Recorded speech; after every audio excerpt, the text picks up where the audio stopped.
That's the crux of the problem, is the strait. And turning back to the markets, that is the story with the markets, all the cargo, all the oil, and of course these geopolitical tensions. Right now, as you can see, the Dow is up by 40 points, but we're losing ground on the Dow. Initially, we were higher by 459 points. That was earlier in the session.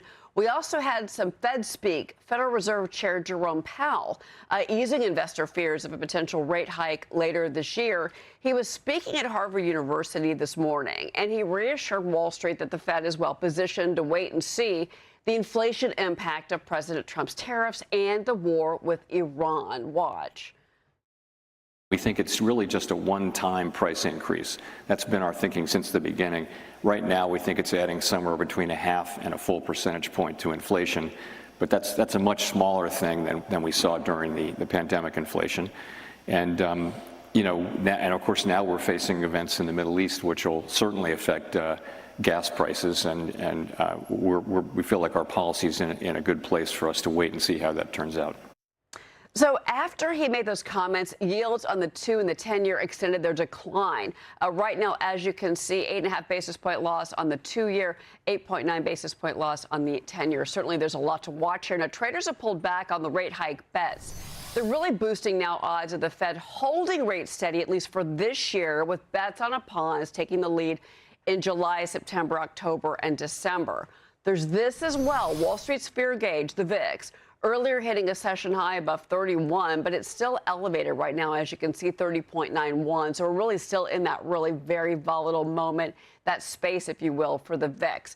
This means investors are facing increased volatility and there's more uncertainty out there. How do you navigate all of the headlines right now to invest? I want to bring in Mahoney Asset Management CEO, Ken Mahoney, and the Lonski Group President, John Lonski. Gentlemen, it's great to have you both here. And Ken, I want to start with you. This is a very headline-driven market. You've seen the major reversal of fortune with the Dow, the Nasdaq, the S&P. Today, it's very difficult, or is it not for you right now as you watch the market play out? Well, as you mentioned, the volatility index, known as the VIX, didn't budge. Even when the Dow was up 450 points at its highest level, the VIX wasn't having none of it. And at 30, that represents about a 2% intraday swing. That's not good. In fact, if you think of April of last year when we hit capitulation, the VIX went to 60. I hope that doesn't happen here. So we'll get better pitches. But I guess the biggest thing I would say, Cheryl, to your viewing audience, don't be a hero here. Okay, try to get to the other side of this. There'll be better setups. There'll be fat, big kind of fat pitches when you start seeing the VIX under 20. That may take some time. That may have to get through the strait and so forth. But where we are right now is nowhere's land with the VIX around 30, 31. You know, John Lonski, Ed Yardeni of Yardeni Research had made some comments that he was concerned about recession risk, and he's putting that more and more out there. And you do have to have that conversation. Obviously, we're going to see higher prices. The inflation numbers for the month of March are going to spike. There's no way they cannot. Obviously, the dependence here is on if the conflict is resolved or not, but still that data is going to be pretty high. Yeah, you have to keep a close eye on what's happening to consumer spending. I mean, tomorrow we get a reading on consumer confidence. We earlier had a reading on consumer sentiment for the United States, and that was very weak.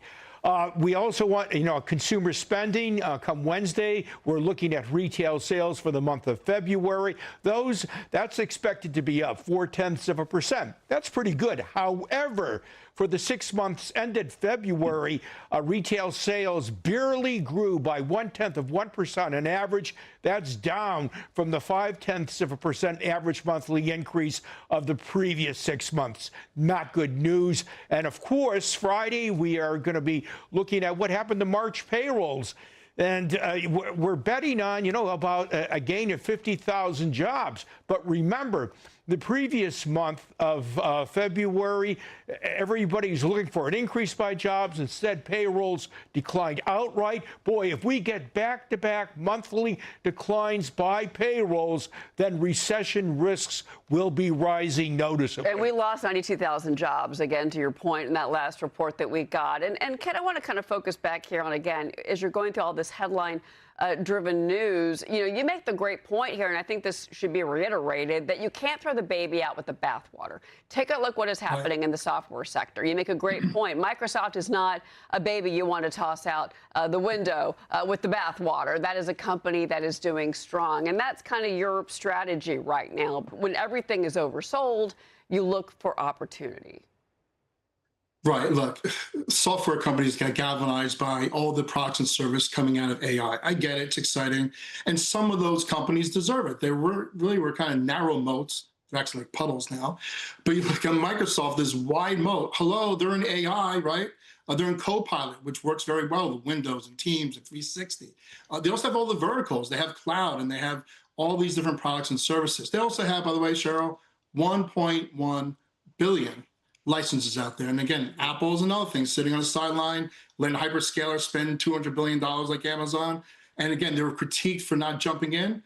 Maybe Apple's a smart one, not spending hundreds of billions of dollars for this AI build out. They have 2.4 billion devices out there, so they can monetize that. So stick with the wide moat companies. Again, dollar cost average, don't be a hero, like as I said, but you should be nibbling on these names because these opportunities don't come in that often. All right, Ken Mahoney, John Lonski, gentlemen, thank you for being with me. A very volatile day for markets. Way to kick off a at least shortened trading week. That's good.